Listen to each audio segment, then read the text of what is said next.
ஆண்டவர் நிகழ்ச்சி நேயர்களுக்கு எங்கள் அன்பின் வணக்கங்கள். மனிதர்களின் ஆபத்தான சூழ்நிலையில் அவர்களை காப்பாற்றுவதற்காக மீட்பு படை விரைந்து செயல்படும். பல சவால்களுக்கு மத்தியிலே மீட்பு படையினர் தங்கள் உயிரை பணயம் வைத்து ஆபத்தில் சிக்கிய மனிதர்களை உயிரோடே காப்பாற்றும் போது அந்த போராட்டம் வெற்றியடையும்.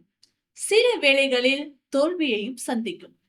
பரிசுத்த வேதாகமம் மனிதர்கள் அனைவருமே மிகுந்த ஆபத்தான சூழ்நிலைக்குள் இருக்கிறார்கள் என்றும், எல்லா மனிதர்களையும் காப்பாற்ற ஒரே ஒருவர் மட்டுமே இருக்கிறார் என்றும் சொல்கிறது. அது என்ன ஆபத்து? எல்லா மனிதரையும் காப்பாற்றும் அந்த ஒருவர் யார்?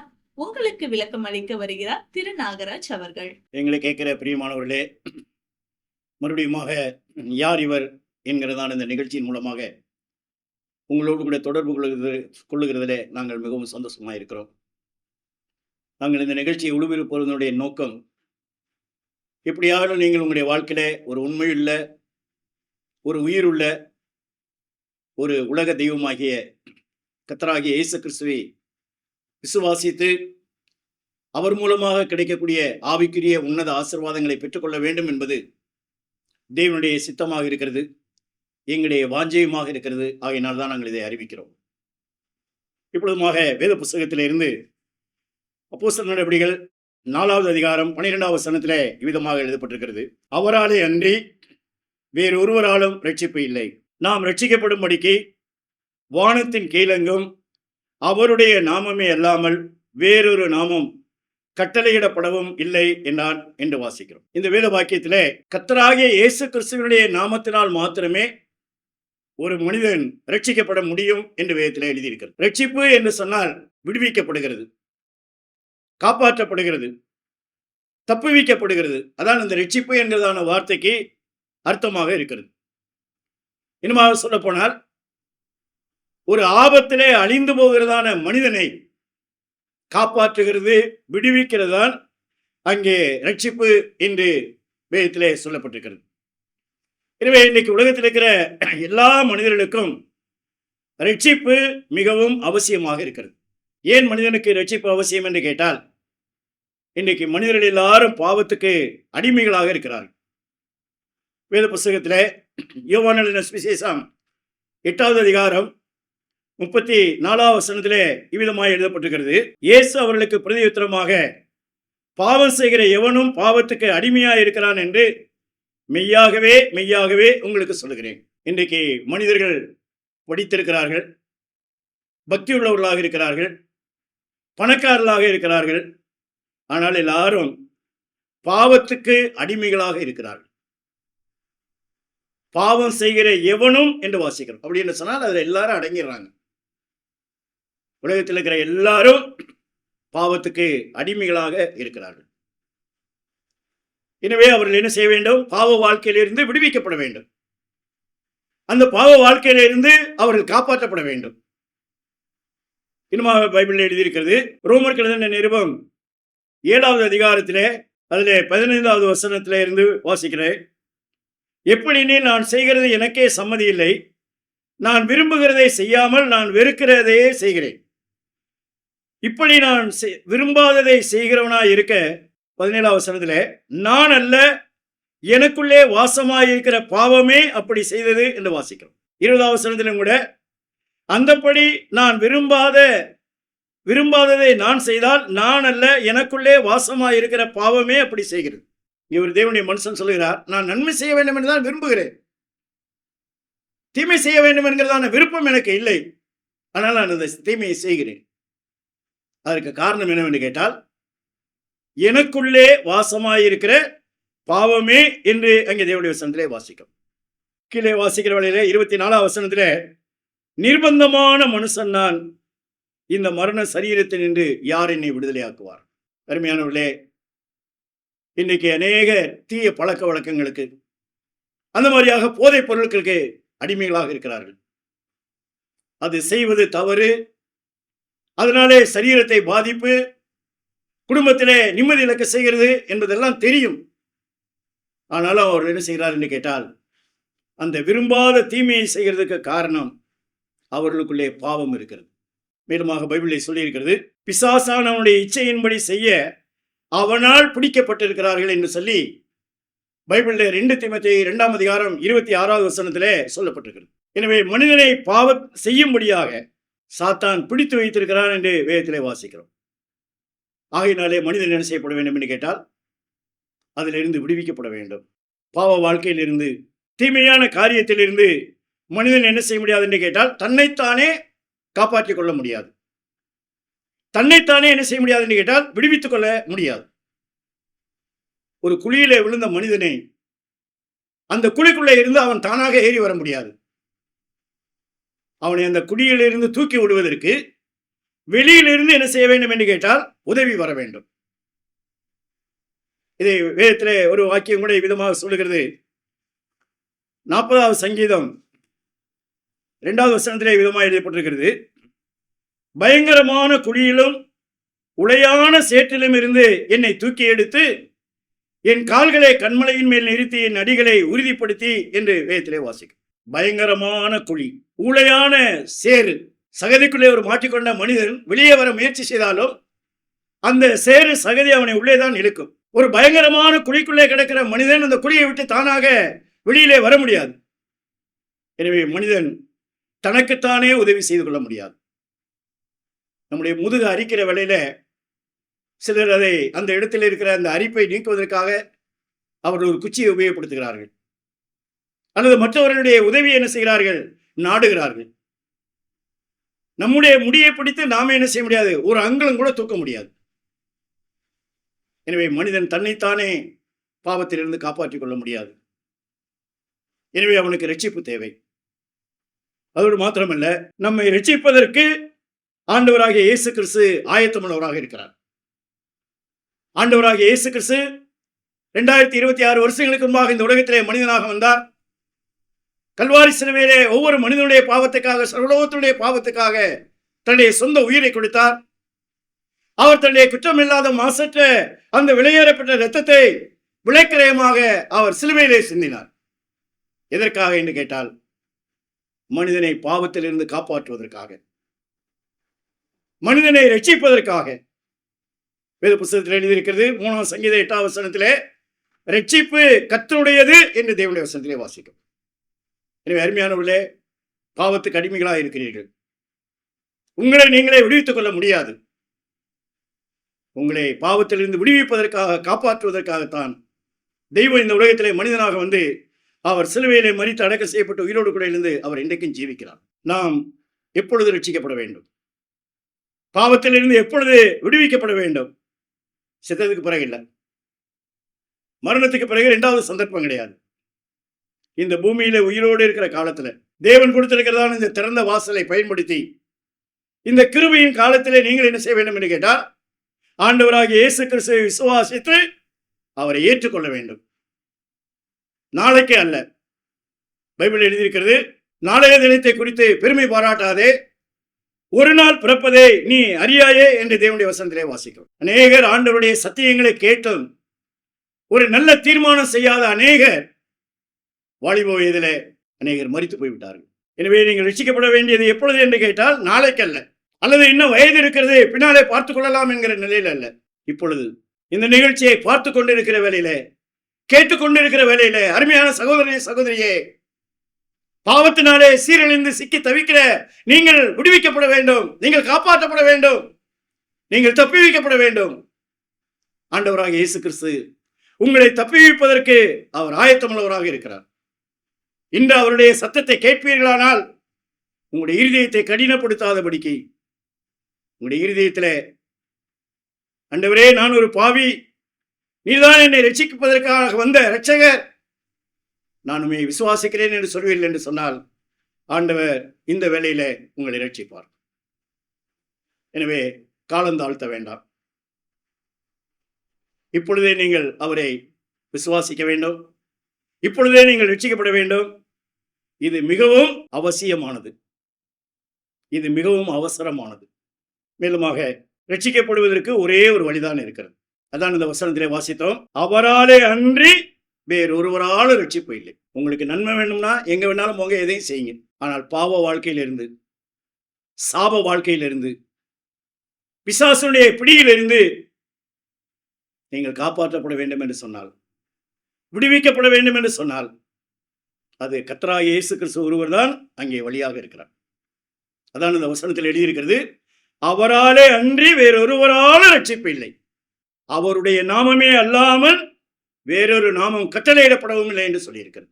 பைபிளிலே இயேசு கிறிஸ்து சொன்னார், யோவான் 10:9 நானே வாசல், ஒருவன் என் வழியாய் உட்பிரவேசித்தால் அவன் ரட்சிக்கப்படுவான். ஆண்டவராகிய இயேசு கிறிஸ்து தான் பாவம் மன்னிக்கப்படுவதற்கு வாசலாக இருக்கிறார், பரலோகம் செல்வதற்கு வாசலாக இருக்கிறார்.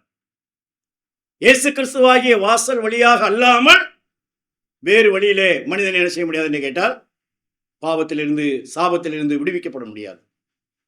இன்னுமாக இயேசு கிறிஸ்து சொன்னார், யோவான் 14:6 நானே வழியும் சத்தியமும் ஜீவனுமாய் இருக்கிறேன், என்னாலே அல்லாமல் ஒருவனும் பரலோகத்துக்கு பிதாவினிடத்திலே வரமாட்டான் என்று வேத புத்தகத்தில் எழுதியிருக்கிறது. பல வழிகள் அல்ல, ஒரே ஒரு வழிதான். அந்த ஒரே வழி யார் என்று கேட்டால் ஆண்டவராகிய இயேசு கிறிஸ்து. அவர்தான் நம்மை ரட்சிக்கக்கூடிய இரட்சகராக இருக்கிறார். இயேசு என்கிற பெயருக்கு அர்த்தம் அந்த மத்தேயு 1:21 எழுதியிருக்கிறது, அவருக்கு இயேசு என்று பெயரிடுவாயாக, ஏனெனில் அவர் தமது ஜனங்களின் பாவங்களை நீக்கி ரட்சிப்பார். பாவங்களை நீக்கி உங்களை ரட்சிக்கக்கூடிய இரட்சகர் யார் என்று கேட்டால் கர்த்தராகிய இயேசு கிறிஸ்து. பைபிள் எழுதியிருக்கிறது, அந்த ஏசாயா 43:11 இவ்விதமாக நாம் வாசிக்கிறோம், நானே கர்த்தர், என்னை அல்லாமல் இரட்சகர் இல்லை. அருமையானவர்களே, வேதம் தெளிவாக சொல்லுகிறது, நான் தான் கர்த்தர், நான் தான் இரட்சகர், என்னை அல்லாமல் வேறே இரட்சகர் இல்லை என்று தேவனுடைய வசனத்திலே நாம் வாசிக்கிறோம். இன்னுமாக ஓசியா 13:4 எழுதியிருக்கிறது, என்னை அன்றி இரட்சகர் ஒருவரும் இல்லை என்று வேதத்தில் எழுதியிருக்கிறது. யோவான் 4:42 எழுதியிருக்கிறது, மெய்யாய் கிறிஸ்துவாகிய உலக இரட்சகர் என்று எழுதியிருக்கிறது. எங்களை கேட்கிற அருமையானவர்களே, உலகம் முழுவதிலும் இருக்கக்கூடிய பாவத்தினாலே சிக்கி சீரழிகிற மனிதன் விடுவிக்கப்படுவதற்கு இயேசு கிறிஸ்துவனுடைய நாமமே அல்லாமல் வேறொரு நாமம் கட்டளையிடப்படவில்லை. எனவே நீங்கள் விடுவிக்கப்பட வேண்டும், பாவ சாபத்திலிருந்து நீங்கள் காப்பாற்றப்பட வேண்டும். அதற்கு ஒரே ஒரு வழிதான், அந்த வழிதான் கர்த்தராகிய இயேசு கிறிஸ்து. ஆகையினால்தான் நாங்கள் அவரை அறிவிக்கிறோம்.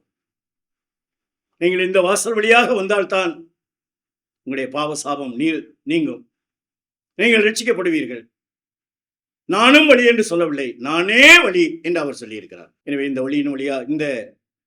வழியாக வருவதற்கு உங்களுக்கு விருப்பம் தானா? ஆண்டவர் வாசலை திறந்து வைத்திருக்கிறார். எந்த விதமான ஜெபம் சொல்ல வேண்டாம், எந்த விதமான பொருளும் வேண்டாம். எளிய நிலைமையிலே விசுவாசத்தோடு கூட நீங்கள் உள்ளே பிரவேசித்தால் ஆண்டவர் உங்களை ஏற்றுக்கொள்வார். உங்களை பாவ சாபத்திலிருந்து அந்த மாதிரியாக அவர் காப்பாற்றுவார். அதோடு மாத்திரமல்ல, இந்த வாக்கியத்திலே படிக்கிறோம், ரட்சிப்பு எல்லா மனுஷருக்கும் தேவை, மனுஷர்களுக்குள்ளே அவருடைய நாமமே அல்லாமல் என்று எழுதியிருக்கிறது. எனவே கர்த்தராகிய இயேசு கிறிஸ்து, இந்த ரட்சிப்பு எல்லா மனுஷருக்கும் தேவை. எனக்கு தேவையில்லைன்னு யாரும் சொல்ல முடியாது. ஏன்னா எல்லாருமே பாவத்தில் ஜீவிக்கிறோம், எல்லாருமே பிசாசுடைய பிடியில் இருக்கிறோம், எல்லாருமே பாவத்தினால் வந்த அந்த சாபத்துக்குள்ளாக இருக்கிறோம். ஆண்டவர் இந்த உலகத்தில் வந்ததனுடைய நோக்கம், அந்த தீத்து 2:11 எழுதியிருக்கிறது, எல்லா மனுஷருக்கும் ரட்சிப்பை அருளத்தக்கதான தேவ கிருபை பிரசன்னமானது என்று வேதத்தில் எழுதியிருக்கு. எல்லா மனுஷருக்கும் ரட்சிப்பை அளிக்கத்தக்கதான தேவ கிருபை. எனவே தேவன் என்ன செய்கிறார் என்று கேட்டால், கிருபையாக உங்களை ரட்சிப்பதற்கு ஆயத்தமாக இருக்கிறார். எல்லா மனுஷரையும் ரட்சிக்கத்தக்கதான தேவ கிருபை பிரசன்னமானது என்று பைபிள் எழுதியிருக்கிறது. அப்ப ஏங்க எல்லா மனுஷரும் ரட்சிக்கப்படல? ஆண்டவர் எல்லா மனிதனையும் ரட்சிப்பதற்கு அவர் ஆயத்தமாக இருக்கிறார், ஆவல் உள்ளவராக இருக்கிறார். நம்ம ஊர்ல மழை பெய்கிற சமயத்துல மழை அந்த மாதிரி காலையில இருந்து மத்தியானம் வரைக்கும் பலத்த மழை பெய்கிறது. அந்த மாதிரியாக தெருவுல எல்லாம் தண்ணீர் கரை புரண்டு ஓடுகிறது. ஒரு மனுஷன் ஒரு பாத்திரத்தை தலைகளை குத்தி வச்சிருந்தா அதுக்குள்ள தண்ணி போகாது. ஆண்டவர் உங்களை ரட்சிக்க விடுவிக்க அவர் ஆவல் உள்ளவராக இருக்கிறார். ஆனால் நீங்கள் என்ன செய்கிறீர்கள்? உங்களுடைய இதயத்தை கடினப்படுத்துகிறீர்கள், அவரை விசுவாசிக்க ஏற்றுக்கொள்ள மறுக்கிறீர்கள். வேதத்தில் எழுதியிருக்கிறது, ரோமர்கள் 10:13 கர்த்தருடைய நாமத்தை தொழுது கொள்ளுகிற எவனும் ரட்சிக்கப்படுவான்.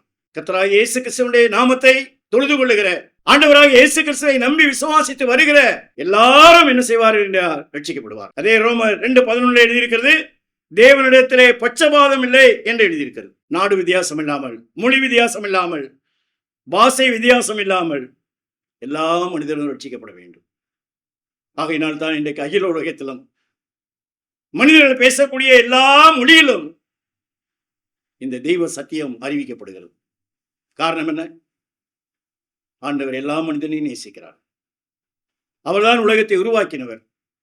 அவர்தான் உலகத்தில் இருக்கிற எல்லா மனிதர்களையும் நேசிக்கக்கூடியவர். அவர் நம்முடைய அழிவை விரும்பவில்லை. நாம் காப்பாற்றப்பட வேண்டும், நாம் விடுவிக்கப்பட வேண்டும் என்கிற நிலையிலே அவர் என்ன செய்கிறார் என்று கேட்டால், தம்முடைய நாமத்தினாலே இன்றைக்கு நம்மை அழைக்கிறார். ஒரு மனிதன் கேட்டான், ஆண்டவமாரே ரட்சிக்கப்படுவதற்கு நான் என்ன செய்ய வேண்டும்? அங்கே போ, இங்கே போ, அதை கொடு, இதை கொடு, இதை செய்யி என்று எதுவும் சொல்லலை. அவன் சொன்ன பதில் அந்த அப்போஸ்தலர் 16ஆம் அதிகாரம் 31ஆம் வசனத்தில் எழுதியிருக்கிறது, கர்த்தராகிய இயேசு கிறிஸ்துவை விசுவாசி, அப்பொழுது நீயும் உன் வீட்டாரும் ரட்சிக்கப்படுவீர்கள், காப்பாற்றப்படுவீர்கள். அருமையானவர்களே, நீங்களும் உங்களுடைய குடும்பமும் காப்பாற்றப்பட வேண்டும் என்று சொன்னார். கர்த்தராகிய இயேசு கிறிஸ்துவை என்ன செய்யுங்கள்? விசுவாசியுங்கள். மேலுமாக இந்த ரட்சிப்பு எப்படி என்று கேட்டால் முற்றிலும் இலவசமானது. இதுக்கு 10 ரூபா கூட நீங்க காணிக்க கொடுக்க வேண்டாம். ஆண்டவர் இந்த ரட்சிப்பை தானமாக இலவசமாக அவர் கொடுக்கிறார். நீங்கள் அதை என்ன செய்யணும்? விசுவாசத்தோடு கூட நம்பி ஏற்றுக்கொள்ள வேண்டும். நீங்கள் அந்த மாதிரியாக அதை ரிசீவ் பண்ண போகிறீர்களா ரட்சிப்பை, அல்லது வேண்டாம் என்று ரிஜெக்ட் பண்ண போகிறீர்களா? அது உங்களுடைய தீர்மானம். ஆண்டவர் உங்களை புறக்கணிக்க மாட்டார். ஆனால் நீங்கள் அவரை புறக்கணித்தால் அந்த மாதிரியாக அவர் ஒன்றும் செய்ய முடியாது. எனவே இந்த தெய்வீக ரட்சிப்புக்காக நீங்கள் செய்ய வேண்டிய ஒரே காரியம் அவரை விசுவாசிக்க வேண்டும். பைபிள் எழுதியிருக்கிறது, கிருபையினாலே விசுவாசத்தை கொண்டு ரட்சிக்கப்பட்டீர்கள், இது உங்களால் உண்டானதல்ல, இது தேவனுடைய ஈவு என்று எழுதப்பட்டிருக்கிறது. எனவே ரட்சிப்பு இலவசம். அவரை விசுவாசிக்கிற எல்லாருக்கும் தேவன் இந்த தெய்வீக ரட்சிப்பை அவர் அருளக்கூடியவராக இருக்கிறார். அதனால்தான் அவராலே அன்றி வேறு ஒருவராலும் ரட்சிப்பு இல்லை. நாம் ரட்சிக்கப்படும்படிக்கு வானத்தின் கீழங்க மனுஷர்களுக்குள்ளே அவருடைய நாமமே இல்லாமல் வேறொரு நாமம் கட்டளையிடப்படவும் இல்லை என்றார் வாசிக்கிறோம். அருமையானவர்களே, இந்த நிகழ்ச்சியை கேட்டுக்கொண்டிருக்கிற நீங்கள் இந்த இரவு வேளையில கர்த்தராகிய இயேசு கிறிஸ்துவை விசுவாசியுங்கள். அவர் மூலமாய் கிடைக்கக்கூடிய இந்த தெய்வீக ரட்சிப்பை பெற்றுக்கொள்ளுங்கள். நீங்களும் உங்களுடைய குடும்பத்தாரும் பாவம் நீங்கினவர்களாக, சாபத்திலிருந்து விடுதலை பெற்றவர்களாக, பிசாசுடைய பிடியிலிருந்து விடுவிக்கப்பட்டவர்களாக ஒரு மெய் சமாதானத்தோடு சந்தோஷத்தோடு வாழ்வதற்கு தேவன் உங்களுக்கு அருள் புரிவாராக. வசனங்கிட்ட யாவரையும் கர்த்தர் தம்முடைய தெய்வீக ரட்சிப்பினாலே ரட்சித்து தம்முடைய நாமத்தை உங்களுடைய வாழ்க்கையை மேன்மைப்படுத்துவாராக. ஆமீன். நீங்கள் இயேசுவின் அன்பையும் பாவ மன்னிப்பையும் நித்திய ஜீவனையும் பெற்றுக்கொள்ள வேண்டுமானால் அவரே உங்கள் பாவத்திற்காக தேவன் அருளிய பலி என உணர்ந்து விசுவாசத்துடன் அவரை உங்கள் வாழ்க்கையில் ஏற்றுக்கொள்ளுங்கள். இது உங்கள் இருதயத்தின் வாஞ்சியை வெளிப்படுத்துமானால் இந்த விசுவாச ஜெபத்தை இப்பொழுதே ஜெபியுங்கள். அப்பொழுது அவர் உங்கள் வாழ்க்கையில் வருவார். இது ஒரு ஜெபத்தின் மாதிரி. முதலில் நான் சொல்லுகிறேன். ஆண்டவராகிய இயேசுவே, நீர் எனக்கு தேவை. என் பாவத்திற்காக நீ சிலுவையில் மரித்ததுக்கு நன்றி. என் வாழ்க்கையின் கதவை நான் திறந்து உம்மை என் இரட்சகராகவும் ஆண்டவராகவும் ஏற்றுக்கொள்கிறேன். என் வாழ்க்கையை நீர் ஆட்கொண்டு நான் எப்படிப்பட்டவனாக இருக்க நீர் விரும்புகிறீரோ அப்படியாக என்னை மாற்றும். ஆமேன். இந்த ஜெபம் உங்கள் உள்ளத்தின் விருப்பத்தை வெளிப்படுத்துமானால் இப்பொழுதே நீங்கள் இருக்கும் இடத்தில் இந்த ஜெபத்தை ஜெபியுங்கள். நான் இந்த ஜெபத்தை ஒவ்வொரு வாக்கியமாக சொல்லும்போது நீங்களும் அமைதியாக சொல்லுங்கள். ஆண்டவராகிய இயேசுவே, நீர் எனக்கு தேவை. என் பாவத்திற்காக நீ சிலுவையில் மரித்ததுக்கு நன்றி. என் வாழ்க்கையின் கதவை நான் திறந்து உம்மை என் இரட்சகராகவும் ஆண்டவராகவும் ஏற்றுக்கொள்கிறேன். என் வாழ்க்கையை நீர் ஆட்கொண்டு நான் எப்படிப்பட்டவனாக இருக்க நீர் விரும்புகிறீரோ அப்படியாக என்னை மாற்றும். ஆமேன். இப்பொழுது நீங்கள் இந்த விசுவாச ஜெபத்தை ஜெபித்துள்ளீர்கள். இயேசு கிறிஸ்துவை உங்கள் வாழ்க்கையில் வரும்படி அழைத்திருக்கிறீர்கள். அவரை வேண்டிக் கொள்ளும்போது அவர் வருவதாக வாக்களித்துள்ளதால் அவர் வாக்களித்தபடியே வந்துள்ளார் என்பதை நிச்சயமாய் அறிந்து கொள்ளுங்கள். மேலும் உங்கள் பாவங்கள் மன்னிக்கப்பட்டது என்றும் நீங்கள் தேவனுடைய பிள்ளையாகி நித்திய ஜீவனை பெற்றுக்கொண்டீர்கள் எனவும் உறுதி கொள்ளுங்கள். இயேசு வாக்களித்த பரிபூரண வாழ்வை நீங்கள் அனுபவிக்க விரும்பினால் தினமும் வேதம் வாசித்து ஜெபிப்பதன் மூலம் அவரோடு தொடர்பு கொள்ளுங்கள். அப்பொழுது உங்கள் வாழ்க்கைக்காக அவர் வைத்துள்ள அற்புதமான திட்டத்தை அறிந்து கொள்ள முடியும். இயேசுவை நேசித்து அவரை பின்பற்றுகிறவரிடம் தொடர்பு கொள்ளுங்கள். இறுதியாக அவருடைய அற்புதமான வாக்குத்தத்தங்களை எப்பொழுதும் நினைவு கூறுங்கள். நான் உன்னை விட்டு விலகுவதுமில்லை, கைவிடுவதுமில்லை. இதோ உலகத்தின் முடிவு பரியந்தம் சகல நாட்களிலும் நான் உங்களுடனே கூட இருக்கிறேன். நேசிக்கிற நல்ல ஆண்டவரே, மறுபடியும் உம்முடைய நல்ல நாமத்தை நாங்கள் ஸ்தோத்திரிக்கிறோம். உலகத்தில் இருக்கிற எல்லா மனிதர்களும் ரட்சிக்கப்பட வேண்டும் என்பது அவசியமாக இருக்கிறது. நீதான் உலக ரட்சகர். நீதான் மனிதனை ரட்சிப்பதற்காக சிலுவையிலே உயிர் கொடுத்து ரத்தம் சிந்தி உயிரோடு கூட இழந்து இன்றைக்கும் ஜீவிக்கிற ஜீவனுள்ள தேவன். நானே வாசல், என் வழியாய் பிரவேசித்தால் ரட்சிக்கப்படுவான். நானே வழியும் சத்தியமும் ஜீவனுமாய் இருக்கிறேன். என்னாலே அல்லாமல் ஒருவனும் பிதாவினிடத்திலே வரமாட்டான் என்கிற இந்த மகத்துவமான சத்தியத்தை, உண்மையை ஆண்டவரே அவருடைய வாழ்க்கையில வெளிப்படுத்தி விளக்கி காண்பித்து அவர்களை ஜீவ மார்க்கத்துக்குள்ளே கொண்டு வாரும். சத்தியத்தை அறிய விடாதபடிக்கு அவர்களை கட்டி வைத்திருக்கிற எல்லா அந்தகார கட்டுகளை கர்த்தராகிய இயேசு கிறிஸ்துவின் நாமத்தினாலே அப்புறப்படுத்தி வசனங்கிட்ட யாவரையும் உடைய கிருபையுள்ள வசனத்துக்கும் உடைய வல்லமையில் ஆவியானவருக்கும் உடைய தெய்வீக ரட்சிப்புக்கும் நாங்கள் ஒப்புக் கொடுக்கிறோம். உடைய நாம மாத்திரருடைய வாழ்க்கையை மேம்படட்டும். கர்த்தர் ஆசீர்வதியும். கர்த்தராகிய இயேசு கிறிஸ்துவின் பரிசுத்த நாமத்திலே மறுபடியும் ஒரு முறை தாழ்மையோடு ஆசீர்வதிக்க வேண்டிக் கொள்கிறோம். ஜீவனுள்ள நல்ல பிதாவே, ஆமென்.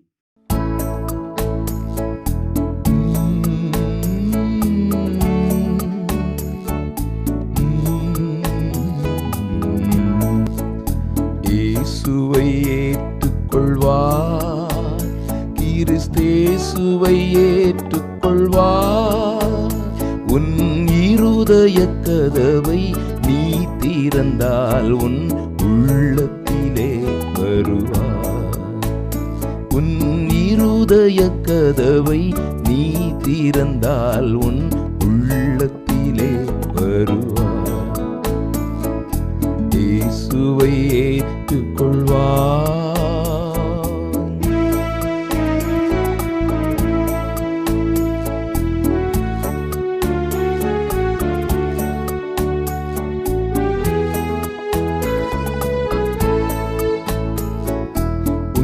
அக்கிரமத்தை எல்லாம் மன்னிப்பார், உன் நோய்கள் எல்லாம் குணமாக்க வந்தார்.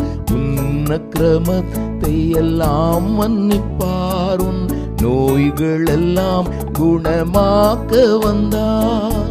கிருபையினாலும் இரக்கங்களாலும் முடிசூட்டி உன்னை உயர்த்திடுவார். கிருபையினாலும் இரக்கங்களாலும் முடிசூட்டி உன்னை உயர்த்திடுவார். இயேசுவை ஏற்றுக்கொள்வார்.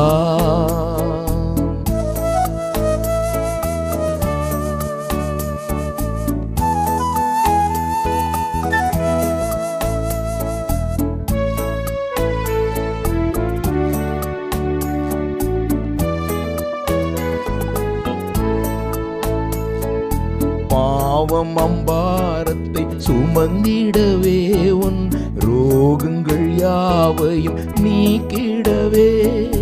பாவம் அம்பாரத்தை சுமந்திடவே உன் ரோகங்கள் யாவையும் நீக்கிடவே. வாரினால் அடித்த வேதனை பொறுத்தார், சோதனை யாவையும் அவர் ஜெயித்தார். வாரினால் அடித்த வேதனை பொறுத்தார், சோதனை யாவையும் அவர் ஜெயித்தார். இயேசுவை ஏற்றுக்கொள்வார்.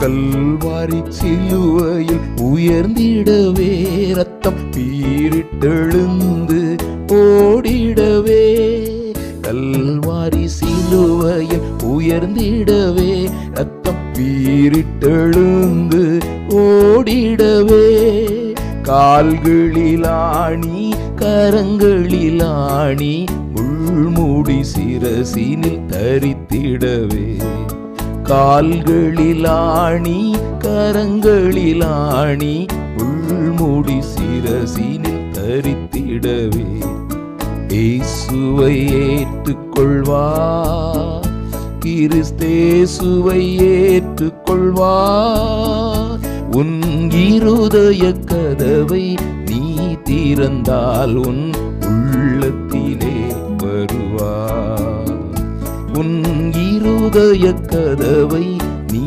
திறந்தால் உன் உள்ளத்திலே வருவார், இயேசுவை ஏற்றுக்கொள்வார். நேயர்களே, பாவம் என்னும் ஆபத்திலே மனிதர்கள் அனைவரும் சிக்கியிருக்கிறோம் என்றும், பாவத்தின் பிடியிலிருந்து மனிதன் தன்னைத்தானே காப்பாற்றிக் கொள்ள முடியாது என்றும் இப்பொழுது அறிந்திருக்கிறீர்கள்.